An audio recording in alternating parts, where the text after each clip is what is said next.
Everyone. ఇదొక మళ్ళీ ఒక మంచి memory saving in my heart. ఇక్కడ మేమందరం ఫ్రెండ్స్ అందరం కలిసి బోనాలు సెలబ్రేషన్ చేసుకుంటానికని ఒక ఫామ్‌కి వెళ్ళామన్నమాట. అందరం కలిసి అక్కడే వంట చేసుకొని మటన్ కర్రీ, చికెన్ ఫ్రై, పెరుగు పచ్చడి, వడలు, పూరీలు అలా చాలా చేసుకున్నాం. చాలా బాగా అనిపించింది. అందరం కలిసి వంట చేసుకోవడం, అందరం కలిసి తినడం చాలా బాగా అనిపించింది. ఇక్కడ అందరూ కూర్చొనున్నారు. ఇదేమో ఫ్రైడ్ రైస్‌కి.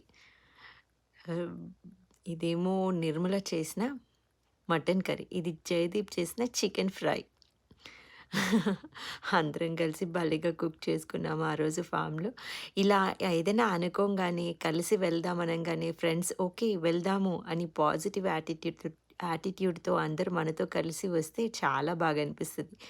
ఎందుకంటే ఉన్న లైఫ్‌లో ఎవ్వరు ఖాళీగా ఉండరు. అందరూ బిజీగానే ఉంటారు. ఎవరి పనుల్లో ఇంకా అమెరికాలో పనులంటే చెప్పనే అక్కర్లేదు. చాలా పనులుంటాయి. బట్ వీళ్ళందరూ జస్ట్ ముందు రోజు అనుకోని ఎళ్దామా అని అనుకోని వచ్చేసాం మేమంతా. చాలా బాగా అనిపిచ్చింది. ఇలా సరదాగా అందరం వంట చేసుకొని, అన్నీ చేసుకొని తింటుంటే చాలా సంతోషంగా అనిపిచ్చింది. చాలా హ్యాపీగా అనిపిస్తది ఎవరైనా ఇంత పాజిటివ్‌గా వెళ్దాము అనంగానే, ఓకే. వెళ్దాం పదా, చేసుకుందాం పదా అని. అఫ్‌కోర్స్ అందరికీ అన్ని టైమ్స్‌లో కుదరకపోవచ్చు. బట్ వీళ్ళకి ఆ రోజు కుదిరింది. I'm very happy. చాలా బావుండింది. ఇదొక వండర్‌ఫుల్ మెమరీ నా డైరీలో యాడ్ అయింది. I'm so happy for this memory. Bye. Enjoy watching this.